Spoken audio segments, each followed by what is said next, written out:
Differential staining. Most biological structures are transparent. In order to differentiate between these structures, various colors dyes are applied. बहुत से biological structures transparent होते हैं, उनका कोई रंग नहीं होता और उनको एक दूसरे से differentiate करने के लिए हम कलर डाइस का इस्तेमाल करते हैं ताकि उनको रंग देकर हम जान सकें कि उनकी क्या खसूसियात हैं या वो एक दूसरे से किस बिना पर मुख्तलिफ हैं। Such techniques are called staining techniques. तो इन टेक्निक्स को स्टेनिंग टेक्निक्स कहा जाता है। ऐसी टेक्निक जिसमें एक ही स्टेन इस्तेमाल होगा उसको सिंगल स्टेनिंग टेक्निक का नाम दिया जाएगा। जैसे न्यूक्लियस को स्टेन करने के लिए बोरेक्स कार्मीन का इस्तेमाल किया जा रहा है, तो ये सिंगल स्टेनिंग टेक्निक है। स्टेनिंग का मतलब ही होता है रंग या धब्बा। तो जब भी हम किसी स्ट्रक्चर को रंग देंगे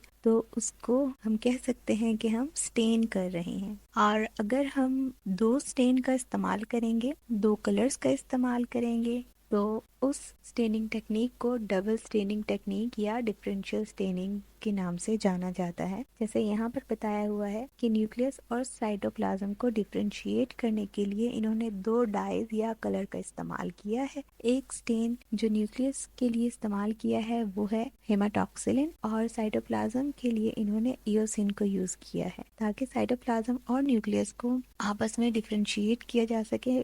हमें पता हो कि अगर ये ब्लू कलर है तो ये न्यूक्लियस है और ये रेड साइटोप्लाज्म है, हम इजीली इसको देख के आइडेंटिफाई कर सकें और इसके बारे में फर्दर जान सकें। तो ये डिफरेंशियल स्टेनिंग होगी जो कि हमें डिफरेंट स्ट्रक्चर को बेहतर तौर पर समझने के लिए मदद देगी। नेक्स्ट है micro dissection. Micro dissections refer to the variety of technique where a microscope is used to assist in dissection. Micro dissection एक ऐसी टेक्निक है जिसमें हम माइक्रोस्कोप का इस्तेमाल करते हुए डाइसेक्शन करते हैं यानी काटते हैं किसी चीज को। It is done to remove tumour और ग्रैन्यूल्स फ्रॉम डेलिकेट टिश्यूज और सेल्स। माइक्रो डाइसेक्शन को इस्तेमाल किया जाता है जब हम किसी डेलिकेट टिश्यू यानी किसी नाजुक टिश्यू से कोई ट्यूमर या ग्रैन्यूल को रिमूव करना चाहते हैं। अब ये डेलिकेट टिश्यू या सेल्स जो होंगे वो ब्रेन हो सकता है, हार्ट या नर्व सेल्स वगैरह भी हो सकते हैं। इससे आपने किसी ट्यूमर को रिमूव करना है तो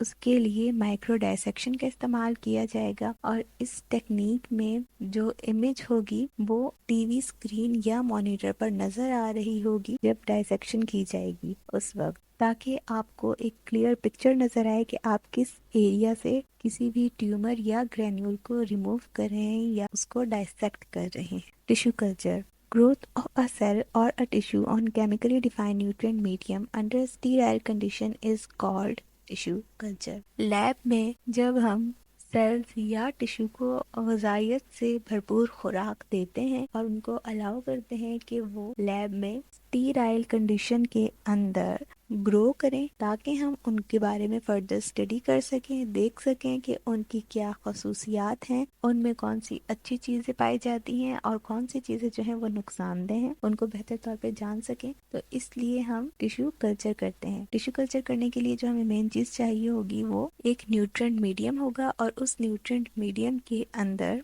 तमाम न्यूट्रिएंट्स मौजूद होंगे जो उस टिश्यू या सेल की ग्रोथ में हेल्प करेंगे। This techniques can be employed for both plants and animals. Tissue culture की टेक्निक प्लांट्स और एनिमल्स दोनों के लिए इस्तेमाल की जा सकती है।